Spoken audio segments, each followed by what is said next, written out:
எப்படி இந்த பிள்ளைங்க வெயிட்ட விட்டு வெளியில வருங்க? நானும் 2 புள்ள வச்சு எல்லாம் 2 பொண்ணு வச்சுக்கிறோம். எங்களுக்கு எப்படி என்ன சூழ்நிலை சொல்லுங்க பாப்போம். உடனே கண்டுபிடிக்கணுமா இல்லையா? எத்தனை நாள் ஆச்சு? அது கண்ணுக்கு ஏத்த மாதிரி இப்படி போட்டு வச்சுக்கிறாங்க. இவ்வளவு நல்லா இருப்பானுங்களா? நீங்களும் பிள்ளைங்க வச்சிடலாம். இது என்னதான் நடவடிக்கை எடுக்கிறது? இதுக்கு எங்களுக்கு கண்ணு முன்னாடி அவனை நிக்க வைக்கணுங்க. நாங்க தண்டனை கொடுக்குறோங்க அவனுக்கு. நாங்க தண்டனை கொடுக்குறோம். நீங்க எல்லாம் எந்த கேஸ் எதுவும் கொடுக்க வேணாம். நாங்க கொடுக்குறோம் அவனுங்களுக்கு. ஒட்டுமொத்த எங்க பொம்பளைங்க அவனுக்கு ஒரு வழி பண்றேங்க. எங்க இட்னோ நிக்க வைங்க. அவ்வளவு கொளுத்துச்சு போய் இருக்கிறோம் நாங்க. எப்படி இருக்கு என்னங்க ஒரு ஆக்ஷன் வேணா? எதுவுமே எடுக்கல. எப்படிதான் சார் சொல்லுங்க சார்? வயிறு எரியுது, வயிறு எரியுது. நாங்க தண்டனை கொடுக்குறோம் சார். ஏன் வீட்டு பிள்ளைய பண்ணான்னு நினைச்சு நான் தண்டனை கொடுக்குறேன் சார். கூட்டு வந்து எங்க கண்ணு முன்னாடி நிக்க வைங்க. ஒருத்தவங்க பெத்த பிள்ளைய சாவடிக்க அவனுக்கு யார் சார் மேல உரிமை கொடுத்தது? எப்படி கொடுப்பீங்க நீங்க? உங்களுக்கு நாங்க தானே உரிமை கொடுத்துக்கிறோம், அதிகாரம் கொடுத்துக்கிறோம். அந்த அதிகாரத்தை எங்கிட்ட கொடுங்க. ஒரு நிமிஷம் அவனுக்கு நாங்க தண்டனை கொடுக்குறோம். அவன் எப்படிப்பட்டவனா இருந்தாலும் நாங்க தண்டனை கொடுக்குறோம். அவர் என்ன கேட்கிறாரு? நீங்க வந்து சாட்சி சொல்லணுமா? உங்களை தூக்கி உள்ள போடுறாங்க. எங்களை தூக்கி உள்ள போடுங்க, சாவடிங்க, இங்கே சுட்டு கொள்ளுங்க. நாங்க அவனுக்கு தண்டனை கொடுத்துட்டு அப்புறம் என்ன வேணாலும் பண்ணுங்க. என் பிள்ளைய நான் ஒரு கடைக்கு அனுப்பினா எப்படி சார் அனுப்புறது? யாரு கேட்டு அனுப்ப முடியும்? ரோட்ல போன பிள்ளைக்கு பாதுகாப்பு என்ன சமுதாயம் சார்? ஒரு அக்யூஸ்டுக்கு பாதுகாப்பு கொடுக்கறது என்ன சமுதாயம்? எங்களுக்கு கொடுங்க.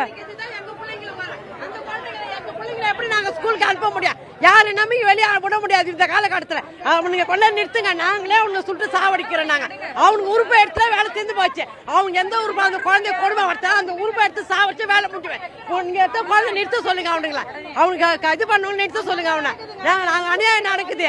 ஒரு நியூஸ் பாக்குறீங்க, இதெல்லாம் விட்டுறீங்க நீங்க. எல்லா இடத்துலயும் நடக்கும். பொம்பளை பிள்ளைங்க ஆபத்து அதிகமா வருது. கஞ்சா வந்து பாண்டிச்சேரியில அதிகமா இருக்குதுங்க. அதை ஒழிக்கணுங்க, அறவே ஒழிக்கணுங்க. வியாபாரத்துறமா பார்க்காம ஒழிக்கணுங்க எல்லாத்தையும். நீங்க பொம்பளை பிள்ளைங்களுக்கு என்ன சேஃப்டி? இந்த பிள்ளை படிச்சு இருக்கிற பிள்ளைங்க எப்படி பாக்குறது? யாரும் நம்பி அனுப்புறது? ஒரு ஆட்டோக்காரனை நம்பி அனுப்ப முடியாது. இதோட ஒரு வேன் டிரைவர் யாரையும் நம்பி அனுப்ப முடியாது. அண்ணன் தம்பி அக்கா தங்கச்சி இந்த மாதிரி நடந்த காலத்துல நாங்க யாரும் நம்பி அனுப்புறது? எப்படி நாங்க பிள்ளைய வளர்க்கறது? அதுங்களுக்கு என்ன நீங்க நடவடிக்கை எடுக்கணும். இப்ப கொலை பண்ண ஆள் யாரா இருந்தாலும் எங்க கிட்ட ஒப்படைக்கணுங்க. மகளிர்கிட்ட ஒப்படைக்கணும். நாங்க பாத்துக்கிறோம். நாங்க கூட தண்டனை இல்லை. இனிமே யாரும் அந்த தப்பை செய்யவே கூடாது.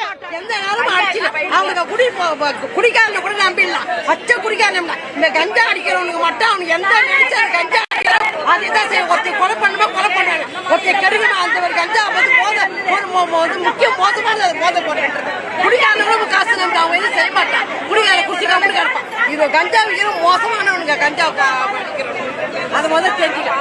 பிடிச்ச எல்லாரும் எங்க மக்கள் பொதுமக்களை ஒப்படைக்க சொல்லுங்க. போலீஸ் வந்து என்ன செய்வாது? அவனா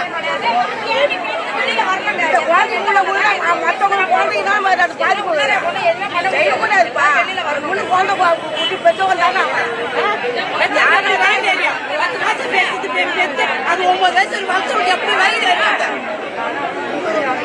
அவ இந்த மாதிரி வேற குழந்தை